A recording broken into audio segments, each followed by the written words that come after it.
Picture this: a quiet neighborhood in Phoenix, Arizona.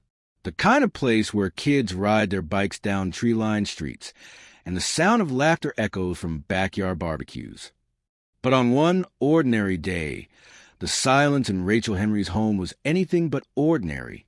When investigators arrived, they were met with a scene so horrifying, it would haunt them forever. 3 young children, Emily, Noah, and Lily, lay lifeless on the couch, their bodies carefully arranged as if they were sleeping. But this was no accident. Their own mother, Rachel Henry, had taken their lives. How could a woman who was supposed to protect her children become their killer? Was this a cold-blooded act of evil, or the desperate cry of a mind pushed to its breaking point? This is the story of Rachel Henry, a case that will challenge everything you think you know about motherhood, mental health, and the darkness that can lurk behind closed doors. Over the next hour, we'll uncover the chilling details of how Rachel staged a crime scene to look like an accident, the evidence that exposed her horrifying actions, and the emotional courtroom showdown that left even the most seasoned detective shaken. But before we get to the crime itself, we need to understand who Rachel Henry was, the woman behind the headlines. What led her to this unthinkable moment?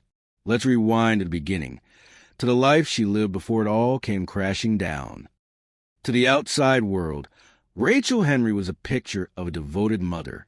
Living in a modest suburban home in Phoenix, Arizona, she was raising 3 beautiful children. 8-year-old Emily, a bright and curious girl who loved to draw. 5-year-old Noah, a playful boy with an infectious laugh. And 3-year-old Lily, the baby of the family, whose giggles could light up a room. From the outside, their lives seemed idyllic. Rachel's social media was filled with snapshots of birthday parties, family outings, and smiling faces. A carefully curated album of a happy, normal life. But as we'll soon discover, not everything was as it seemed. Rachel's home was like so many others in her neighborhood. A cozy, single-story house with a well-kept lawn and toys scattered across the driveway. She was active in her community, often seen at school events or chatting with neighbors.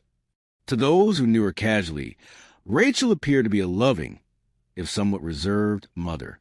But behind closed doors, cracks were beginning to show. Rachel's life was far from perfect. Financial stress weighed heavily on her shoulders.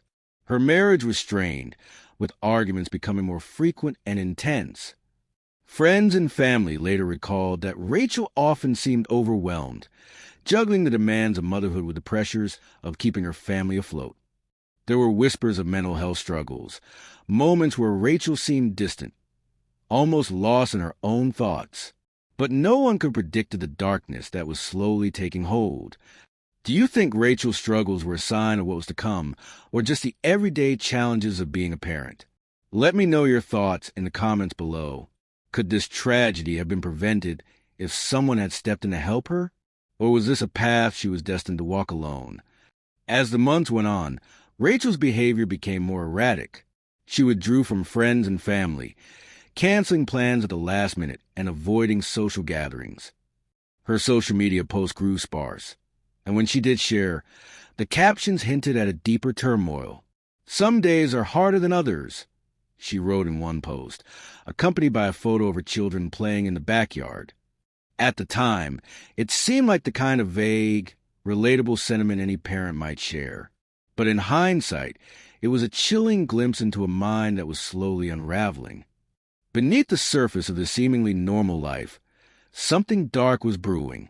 The pressures of motherhood, financial instability, and a crumbling marriage were pushing Rachel to her limits. And on one tragic day in 2020, the facade shattered forever. What happened next would shock the nation and leave a community searching for answers. But before we get to that fateful day, let's take a closer look at the events that led up to it. The moments that might explain how a mother could do the unthinkable. It was a quiet morning in Phoenix, Arizona, when the unthinkable happened. On what seemed like an ordinary day, first responders received a frantic 911 call from Rachel Henry. Her voice trembled as she reported that something was terribly wrong with her children. When police and paramedics arrived at the scene, they were met with a sight that would forever be etched in their memories. The three children, Emily, Noah, and Lily, were lying on a living room couch, their small bodies carefully arranged under blankets. At first glance, it looked as though they were peacefully sleeping, but the stillness in the room told a different story. There was no movement, no sound, no signs of life. The air was heavy with an eerie silence that sent chills down the spines of everyone who entered. Rachel had gone to great lengths to make the scene appear normal. The children were tucked in as if they had dozed off during a movie night. Toys were scattered around the room, and the TV was still on, playing a cartoon. But the details didn't add up. The blankets were too neatly arranged, the children's positions too deliberate.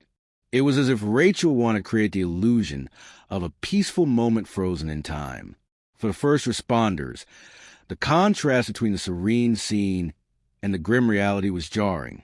One officer later described it as the most disturbing thing I've ever seen.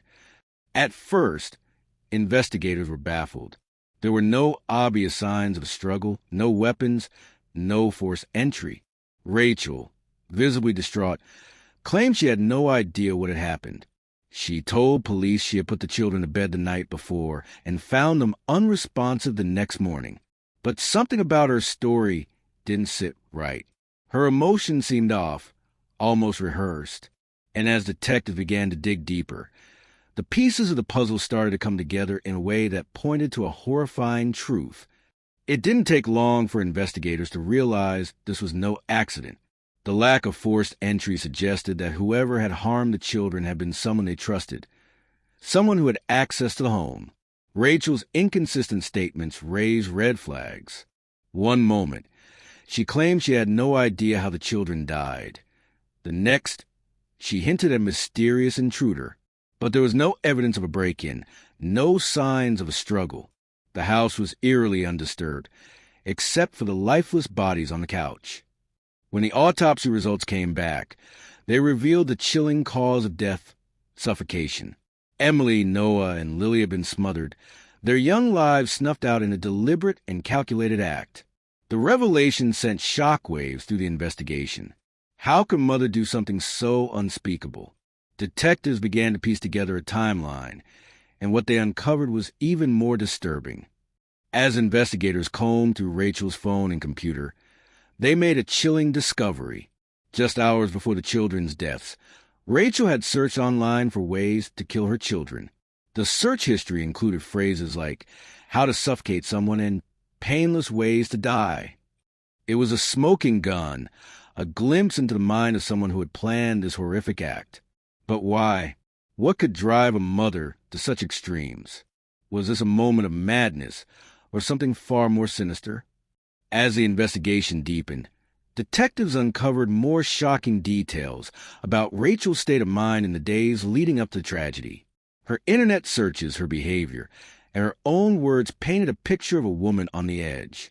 But what pushed her over? And how did she go from a seemingly loving mother to someone capable of such a heinous crime? The answers would come to light in the most unexpected ways, and they would leave everyone questioning how well we truly know the people closest to us. As investigators dug deeper into Rachel Henry's life, a troubling portrait began to emerge. Rachel had long struggled with her mental health. Friends and family recalled moments where she seemed overwhelmed, distant, or unusually irritable. She had been diagnosed with depression and anxiety years earlier, but her treatment was inconsistent. Some days, she seemed like the Rachel everyone knew, loving, attentive, and full of life. Other days, she was a shadow of herself, withdrawn and consumed by her own thoughts. But was this more than just depression? Some experts speculated that Rachel may have been suffering from an undiagnosed mental illness, one that clouded her judgment and distorted her reality. Rachel's struggles weren't just internal. Her life was a pressure cooker of external stressors. Financial instability weighed heavily on her shoulders. Bills piled up, and the strain of making ends meet was constant. Her marriage was crumbling, marked by frequent arguments and a growing emotional distance. And then there were the demands of motherhood. 3 young children who relied on her for everything. The sleepless nights, the endless chores, the constant need to be on as a parent. For Rachel, it was a perfect storm of stress, isolation, and despair. But did these pressures push her to the breaking point, or was there something darker at play? Do you think Rachel's actions were the result of mental illness, or was she fully aware of what she was doing? Could this tragedy have been prevented with better mental health support, or was Rachel beyond help? Share your thoughts in the comments below. With the evidence mounting, Rachel Henry was arrested and taken into custody. Her arrest was quiet, almost anticlimactic. There were no dramatic confrontations, no attempts to flee. Rachel seemed resigned, as if she had been expecting this moment. But her behavior during questioning was anything but predictable. At times, she was calm and composed, answering detectives' questions with eerie detachment. Other times, she broke down in tears, her emotions swinging wildly from one extreme to the next. One of the most chilling moments came when detectives confronted Rachel with her internet search history. She initially denied the searches, claiming she had no memory of them. But as the evidence piled up, her story began to unravel. She admitted to feeling overwhelmed, to having thoughts of harming her children, but she insisted she never intended to act on them. "I love my kids," she said through tears. "I would never hurt them." Yet, the evidence told a different story. Eventually, under intense pressure, Rachel confessed. She admitted to suffocating her children, though she claimed she couldn't fully explain why. "I just wanted the pain to stop," she said. For all of us, Rachel's confession was a turning point in the case, but also raised more questions than answers. Was this a moment of madness or a calculated act? As the case moved to trial, the question on everyone's mind was, would Rachel Henry be held accountable for her actions, or would her defense team convince the jury that she was a victim of her own mind? The courtroom drama that followed would be as shocking as the crime itself, and would leave the nation grappling with the complexities of justice, mental health, and the unthinkable. The trial of Rachel Henry was a media sensation, drawing national attention as the world watched to see how justice would be served. The courtroom was packed with spectators, each one gripped by the harrowing details of the case. The prosecution painted a chilling picture of Rachel as a calculated killer. They presented evidence of her internet searches, her staged crime scene, and her inconsistent statements to police. This was not the act of a woman out of control, the prosecutor argued. This was a cold, deliberate plan to end the lives of her own children. The emotional heart of the trial came during the testimonies of family members and friends. Rachel's husband, visibly broken, described the woman he once loved as someone who had changed in the months leading up to the tragedy. "She wasn't herself," he said, his voice trembling. "But I never imagined she could do something like this." Friends recounted moments where Rachel seemed overwhelmed, but none could reconcile the woman they knew with the person who had committed such a horrific act. Investigators took the stand, detailing the gruesome scene they had encountered and the evidence that pointed to Rachel's guilt. The courtroom was often filled with tears as the weight of the tragedy hung heavy in the air. Rachel's defense team argued that she was a victim of her own mind. They called mental health experts to the stand, who testified that Rachel suffered from severe depression and possibly other undiagnosed mental illnesses. This was not a premeditated act of evil, her attorney argued. This was a tragic result of a mind that had completely unraveled. The defense painted Rachel as a woman who loved her children, but was consumed by despair, unable to see any way out of her pain. It was a compelling argument, but one that would ultimately fall short in the eyes of the jury. After weeks of emotional testimony and intense deliberation, the jury reached a verdict. The courtroom was silent as the foreperson stood to deliver the decision. Guilty on all counts. Rachel showed little reaction, her face a mask of resignation. But for the family members and investigators in the room, the verdict brought a mix of relief and sorrow. Justice had been served, but it did little to ease the pain of losing 3 innocent children. One juror later described the decision as the hardest thing I've ever had to do, but added, "The evidence left us no choice." When it came time for sentencing, the judge didn't mince words. "This is a crime that defies comprehension," he said, his voice heavy with emotion.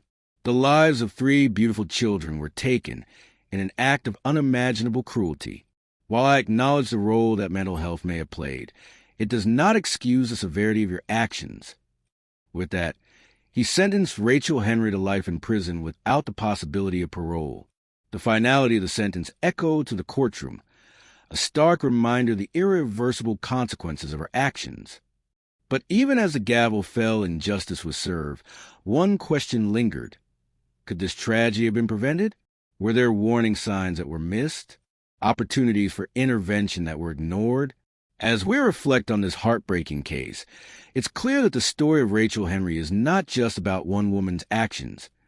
It's about the broader issues of mental health, societal pressures, and fragility of the human mind.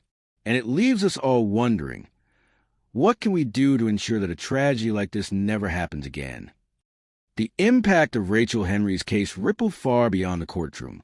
In Phoenix, the community was left reeling, struggling to make sense of how such a tragedy could happen in their midst. Vigils were held for Emily, Noah, and Lily, their young lives remembered with candles, balloons, and tearful tributes. A makeshift memorial grew outside the Henry family home, filled with stuffed animals, flowers, and handwritten notes from neighbors and strangers alike. "We may never understand why this happened," one mourner said, "but we can honor their memory by coming together as a community." The case also sparked important conversations about mental health and the pressures of parenting. Many began to ask, could this tragedy have been prevented if Rachel had received the help she needed? Local organizations saw an increase in calls from parents seeking support, and mental health advocates used the case as a rallying cry for better access to resources. "This isn't just about Rachel Henry," one advocate said. "This is about recognizing the signs of someone in crisis and making sure they get the help they need before it's too late." Emily, Noah, and Lily were remembered not as victims, but as vibrant, loving children whose lives were cut tragically short.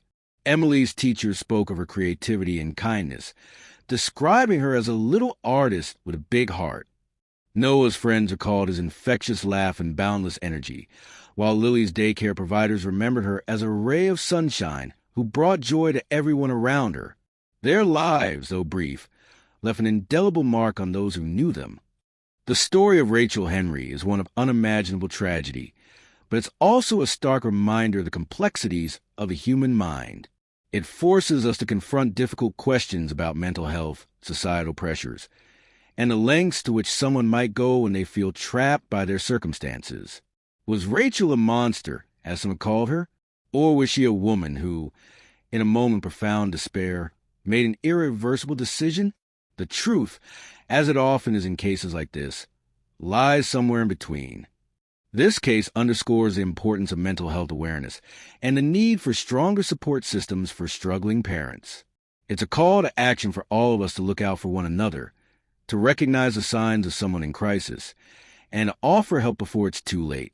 It's also a reminder that behind every headline, there are real people, real lives, forever changed by tragedy. This case leaves us with more questions than answers. What do you think could have been done to prevent this tragedy? Could better mental health resources have made a difference? Or was this a situation beyond anyone's control? Let's continue the conversation in the comments. Share your thoughts, your theories, and your reflections. And if you found this story as gripping as I did, don't forget to like, share, and subscribe for more true crime content.